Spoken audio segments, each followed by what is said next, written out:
क्या आपको पता है कि भारत को गुलाम करने वाले अंग्रेज़ों की कंपनी असल में एक व्यापारी कंपनी थी, जिसमें ना कोई सेना ना कोई राजा।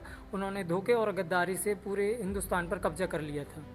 आज मैं बताऊंगा आपको 1757 से लेकर 1947 तक की पूरी कहानी। आखिर में एक ऐसा सच जो शायद स्कूल में भी नहीं पढ़ाया गया। वीडियो पूरा देखना इंटरेस्टिंग है।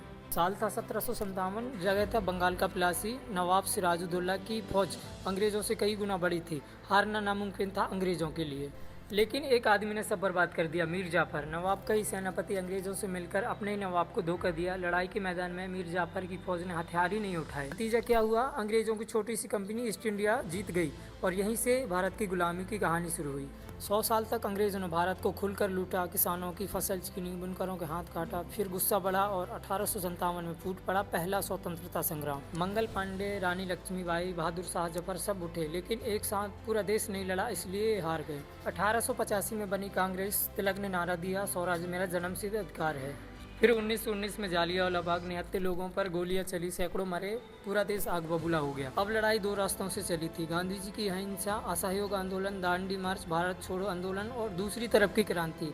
भगत सिंह ने 23 साल की उम्र में फांसी पे चढ़ गए थे और सुभाष चंद्र बोस ने कहा था, तुम मुझे खून दो, मैं तुम्हें आज़ादी दूंगा। और फिर आज़ाद हिंद फौज बनाई गई। लेकिन सवाल ये है कि आज़ादी सिर्फ अहिंसा से मिली या क्रांतिकारियों के डर से? 1946 में भारतीय नौसेना ने अंग्रेज़ों को खिलाफत बगावत कर दी थी।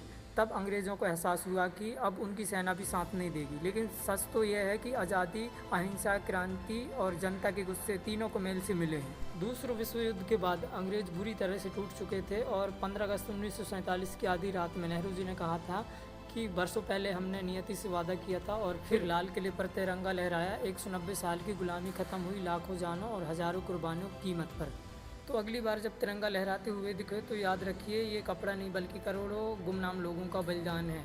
और कमेंट में ज़रूर बताइए कि सबसे ज़्यादा आज़ादी किसने दिलाई, अहिंसा ने या क्रांति ने। जय हिंद।